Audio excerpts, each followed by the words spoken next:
multipods, scanners, slashers, Renaissance people, multi-potentialites. Oh my. Have you guys heard this term before?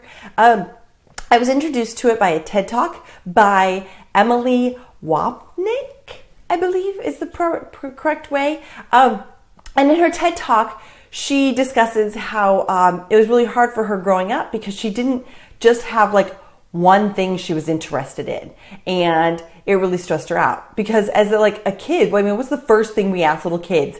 What do you want to be when you grow up? We ask kids, what do you want to be when you grow up? And we expect them at age 5 to have some sort of answer, and sometimes it's like a fire truck, and we go, that's funny, or like a doctor, or we have this pressure for them to choose one line of work for the rest of life. However, us as grown-ups are over here like, I don't know what I want to do. I can't even figure out what I want for dinner. But here's what she was, her point was that we live in a society where you don't have to be a specialist. And it made me think about how far we've come from through technology. So when I was in college, I wanted to find, you're supposed to find your thing. It's like you're supposed to find the one thing that you're going to be good at and do forever. And I started college with a major in fashion design because I was like, okay, that's a fair, job industry. I can be creative. I can use some math skills. It's, it's a cool and fun. Okay. But then a year into it, I was like, nah, this isn't everything that I want it to be. So then I switched to human resource management, psychology and criminal justice. I think that was that. Then I switched to HRIS and MIS. So I was going to work with computers and human resource management. And then I went back to psychology and got a degree in psychology. Somewhere along the road, there was 5 different majors. And I graduated feeling like a loser because I don't know what I want. I'm a grown-up now. I'm supposed to know what I want, right? I don't know. My accounting classes were interesting, so maybe I should have been in accounting. But I know I don't want to go to school forever, and I don't want to be a psychologist. And it's just hard because we live in a society where we tell people you have to pick something and you have to go be that something. But here's what's even harder is once I got in the real world, here's my degree in psychology, and I got a job as a receptionist. And then that receptionist job became more of an admin. And then that admin role led to, hey, can you do payroll? I took one accounting class. Aren't you supposed to have a degree in accounting? Well, no, here's QuickBooks. Enter numbers, push these 3 buttons, and payroll is processed. So what was a specialized degree at one point now is somebody who's only taken one accounting class can do. And then I became in charge of accounts receivable and accounts payable. And now without a degree, I'm able to do these specialized things. So now we're looking at an industry where that specialized, your specialization can be taken over by a computer program. I mean, I don't put it past my iPhone to have an app that can run payroll in the next few years. And so us pushing people towards, you have to have that one specific thing, oh, my teenagers, they're so unfocused, they don't even know what they want. Well, guess what? That's because they don't live in an industry anymore where they can just pick one thing. And if they do it, you can get very highly specialized, which is fantastic because we will need those people. You have to know more than the internet knows, and you have to be better at this than what a program can do. So there's a lot of pressure on teens these days. And when you go to pick a profession, it's got to be something you are very, very, very good at.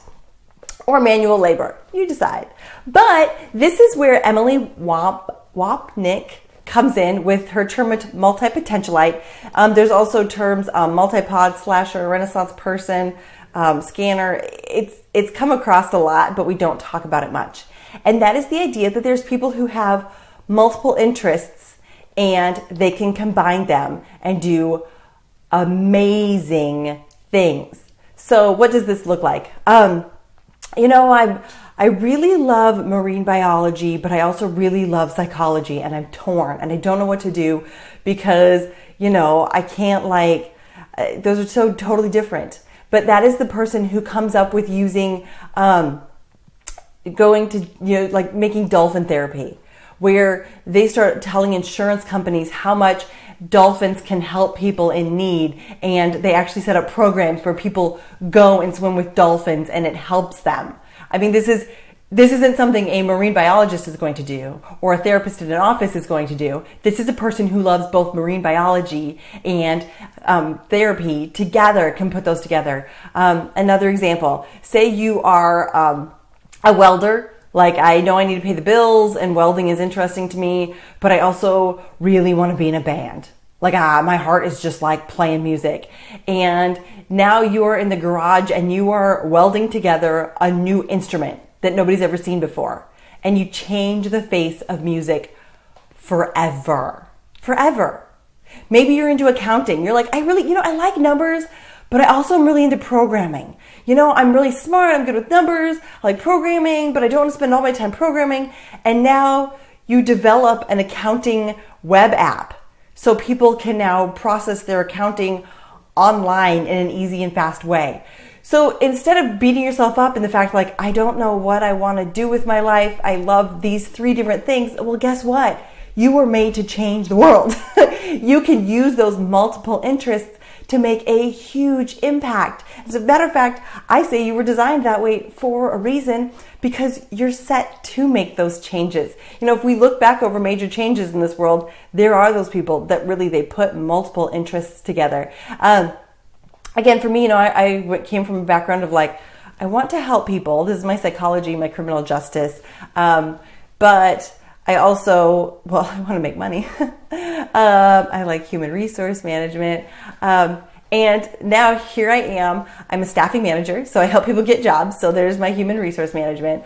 MIS, I like computers. I like figuring out how to stay on top of things. Well, guess what? Now I play on social media nonstop, and I love to see what's the newest and greatest thing and then take advantage of it. And so that's hear me on live stream. And then I love helping people. So here I am talking to you guys every morning. And this is why when I grow up, I'm going to be a motivational speaker. And I can do my motivational speaking and go into places where, the criminal justice system can't do as much. Like if you are in the criminal justice system and your job is to, be a probation officer, it's very difficult sometimes to be as effective. Yet, however, if you get to, go in as a motivational speaker, you have a little more opportunity. So now it's like all these pieces are falling together, all these interests that I have, and it's like I can use them all together to go and do something.